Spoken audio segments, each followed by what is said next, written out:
Newest project is fitting a B58 turbo to the Polo GTI. I'm only messing with you guys, but even if we did do that, I don't think we'd make as much power as this Polo is making. 330 horsepower. It's time to answer all the questions about the Polo GTI. How have I made this car to 330 horsepower? And for anybody wondering, this is my stage 3 1.8 litre Polo GTI. Now, whilst it would be very fun to actually fit a B58 turbo to the Polo GTI, I don't think that would go down very well with my wife, because technically this is my wife's car, but that doesn't mean we can't modify it and have some fun with it.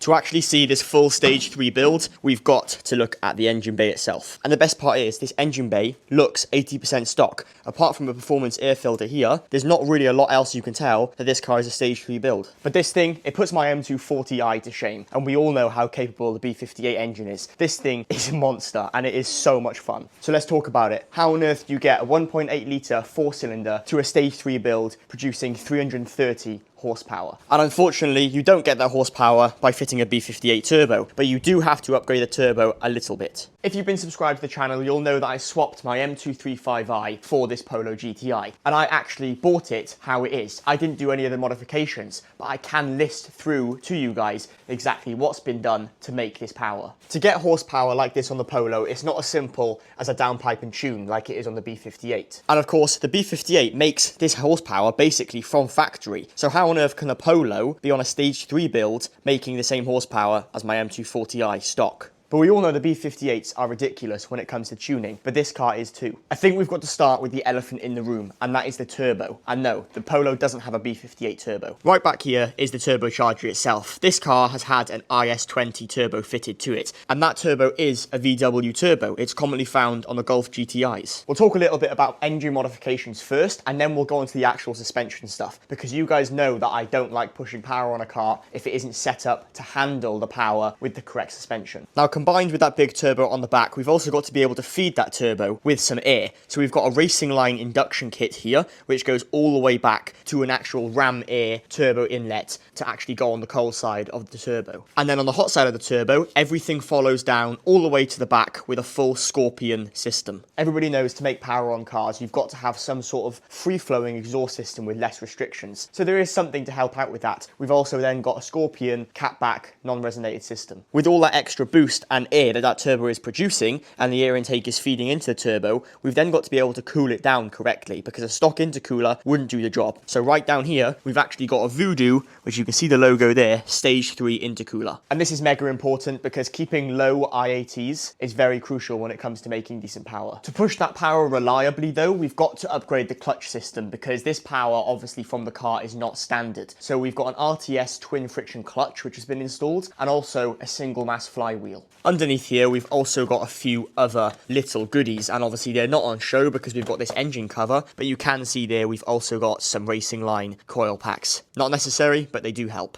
So stay tuned in just a second, because we're actually going to start up the car with a cold start to see what it sounds like with this exhaust system. It's pretty loud. The car has all of its bolt-ons, but then you've got to have a custom map. There's no MHD for Polos and stuff like that like you have with the BMW, so a little bit of a downside there, but I do think a custom tune is always better. And this little 1.8 actually produced 330 horsepower on the dyno and 400 newton meters of torque with a custom remap. Now, if you ask me, that's pretty good for a little 1.8 4-cylinder. Then we've got some cosmetic stuff like body kits and then wheels, etc. That's not necessary to make the power, but obviously with the power, you've got to have some sort of good suspension. And inside here, it's very hard to see, but the Polo has Bilstein B14 coilovers. I've also got Bilstein B6 dampeners on the BMW, and I love Bilstein, they do a really good job. The same applies to the Polo as it does the M240i. With all the power, you've got to be able to stop, so brakes are very important. So we've got your standard stuff like braided lines, some yellow stuff pads, some 2-piece discs. Pretty simple. The car doesn't weigh a lot, so again, the brake system doesn't need to be super upgraded, but it is still important. You've all waited long enough. Let's get a start up on this 1.8 Polo GTI.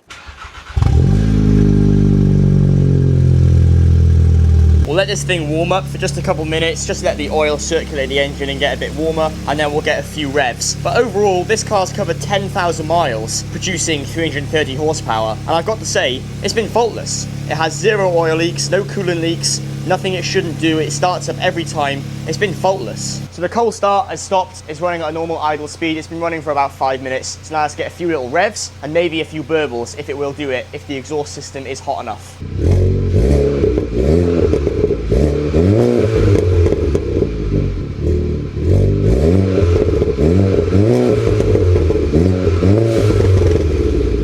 Watching that footage back, I just realised I plastered the M240i and like soot and exhaust gases from the car. Probably should have moved it back a little bit thinking about it. Let's talk a little bit about the driving aspect of this car, because I was a little bit curious coming from obviously the M235i. Yes, I've still got the 240, but going back to a front wheel drive car. Now, I used to have a somewhat high horsepower Mini John Cooper Works, which was 280 horsepower, but obviously this is 330, so it's another jump up again. This is very uncomfortable. Now, I won't lie to you guys, this car, it has impressed me. And the only thing I've had to do on the car since our ownership is adjustable drop links on the front.